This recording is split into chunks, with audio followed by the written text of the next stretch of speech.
Here we are back at the Sports Science Institute of South Africa. I'm with Dr. Jeroen Swart, and I'm about to find out all about injury and, more importantly, injury prevention. Jeroen, you must see your fair share of injuries following the Old Mutual Two Oceans Marathon. What are some of those injuries that you see? So we actually see them before and after the race, and the majority of those are actually overuse injuries, so injuries that are caused by the training or the race itself on top of the training. The most common area where injuries occur is around the knee. So runner's knee, patellofemoral pain, which is the kneecap grinding really the connective tissue or the cartilage between the kneecap and the leg. Then the other injuries around the knee, ITB injuries, are the second most common injury. And then as we move down, the Achilles tendon often gets injured, in the foot the plantar fascia. And then during the race there are other traumatic injuries. So some people fall and others sprain their ankles, so we see quite a few ankle sprains. We see abrasions from those falls, and then we see quite a lot of chafing as well from obviously the clothing and the number of movements that happen during an event like that. Simple question then is, how do I avoid any and all of that? So the most important thing is building up with enough time so that your body can adapt to the training loads. The fastest rate that you can build up is roughly 10% of your distance per week as an increase on the preceding week. And so you've got to take it slow, allow yourself to recover. So recovery is a very important aspect. So after each training block, allow your body to adapt to that training, and that'll actually result in a better performance and strengthening, and a part of that is injury prevention. Another big aspect is as you get closer to the race, you'll start progressively doing more speed work. And one of the big mistakes that athletes make is that when they start doing more speed work, they don't cut down on the volume. So it's like a seesaw effect. When you have an increase in speed, you've got to reduce the amount of time that you spend training, so that the training load, which is a combination of the time and the speed or the intensity, is balanced. So what are some of the things that are unique to me that could put me at risk of picking up an injury? The two big ones there are strength and flexibility.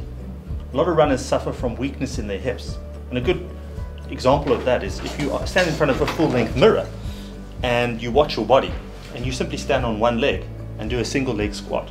The majority of people will actually lean to one side or lean forward, or if you watch your knee, it'll turn inwards. And that's what we call a hip abduction weakness. Those types of weaknesses alter the movement patterns and put you at risk for a whole host of overuse injuries. So those are strength components. So it's important to have general strength and not to simply just go into running without having done any physical activity in the past or having done specific strength work to strengthen the stability around joints. And the other factor then is flexibility. Some of us are very flexible and some of us are not very flexible. And those that are not very flexible can benefit from doing some type of stretching routine, and maybe including some aspects like foam rolling, which will just loosen connective tissue and just put less of a strain on those connective tissue elements. I've met with the podiatrist, I've met with the biomechanist, so I'm confident I have the right shoe, but from a medical point of view, is there any other advice that you would give regarding shoes? First of all, make sure that you've got a well-cushioned shoe. Cushioning is one of the biggest factors that reduces your risk of overuse injury. And related to that is making sure that your shoes aren't worn out. So if you've done about 900 to 1,000 kilometers in a pair of shoes, it's probably time to replace them. But importantly related to that is don't replace them too close to the race.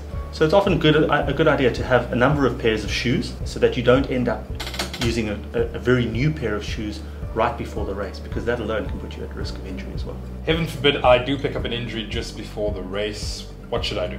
If you do pick up a niggle, don't delay in seeking attention in getting it resolved. So go for an assessment, get an accurate diagnosis, and then start your rehab and try and see whether or not you can recover prior to the race.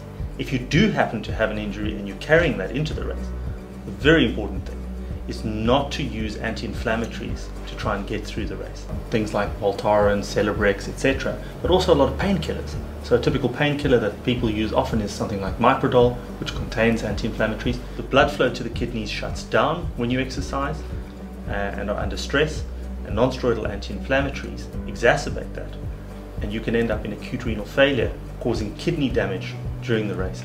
What final one big thing would you advise people who are running?